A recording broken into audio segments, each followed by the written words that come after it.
अंडमान और निकोबार प्रशासन के विभिन्न विभागों में रिक्त पदों को पिछले 5 वर्षों से नहीं भरा जा रहा है। इस प्रशासन के विभिन्न विभागों में लंबे समय से कई पद खाली पड़े हैं। दूसरे, प्रशासन के विभिन्न विभागों के सुचारू संचालन के लिए कई और पद सृजित किए जाने हैं।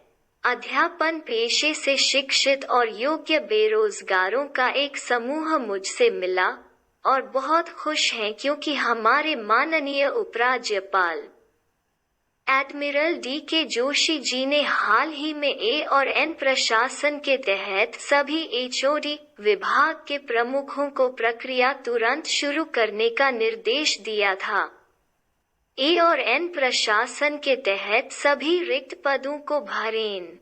कुछ बेरोजगार पढ़े लिखे नौजवानों ने शिक्षा निदेशक और कुछ अन्य को आपके प्रशासन का उच्चाधिकारी बना दिया है और उन्होंने बार बार बताकर आश्वासन दिया, नियमित आधार पर पदों को भरने की प्रक्रिया तत्काल प्रारंभ की जाएगी। लेकिन जहां तक जानकारी का सवाल है, शिक्षा निदेशालय में रिक्त पदों को भरने के लिए व्यवहारिक रूप से ऐसी कोई उपयुक्त कार्रवाई अभी तक शुरू नहीं की गई है। 2015 से शिक्षा विभाग या किसी अन्य विभाग में कोई पद नहीं भरा जा रहा है। युवा बहुत निराश हैं और रोजगार पाने के लिए दर-दर भटक रहे हैं। उन्होंने विरोध के प्रतीक के रूप में शिक्षा निदेशालय, पोर्ट ब्लेयर के द्वार के सामने विशुद्ध रूप से गांधीवादी दर्शन के अनुसार शांतिपूर्ण आंदोलन आयोजित करने का निर्णय लिया है। वहीं दूरदराज के विभिन्न द्वीपों के मासूम छात्रों को भी इसका खामियाजा भुगतना पड़ रहा है। जहां तक जानकारी का सवाल है, संबंधित अधिकारी सभी विभागों में रिक्त पदों को भरने से परहेज कर रहे हैं। नई नियुक्तियां पूरी तरह से रोक दी गई हैं। यह स्पष्ट है कि प्रशासन विलंबित तकनीकों का अनुसरण कर रहा है।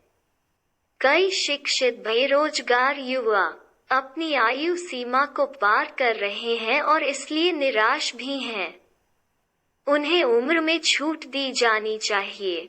एक बार हाल के दिनों में विकलांग बच्चों के लिए शिक्षकों के कुछ पद और मत्स्य शिक्षा के साथ योग्य कुछ शिक्षकों को शिक्षा विभाग द्वारा पहले ही विभिन्न दूरस्थ द्वीपों में पोस्ट किया जा चुका है।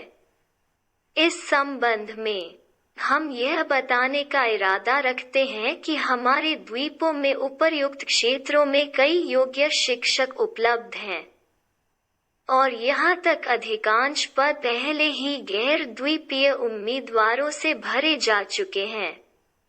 यह बहुत दर्दनाक होता है। प्रश्न है, हमारे लड़के और लड़कियां कहाँ जाएंगे? क्या उन्हें हमारे भारतीय संघ के किसी अन्य राज्य या केंद्र शासित प्रदेश में कोई सरकारी नौकरी मिलेगी? बिल्कुल नहीं। एक भी उदाहरण उपलब्ध नहीं है। 5/6 वर्षों के बाद ए और एन प्रशासन नियमित आधार पर पदों को भरने जा रहा है और यहाँ हम देखना चाहते हैं कि इन द्वीप क्षेत्र के लड़के और लड़कियों को नौकरी मिल रही है।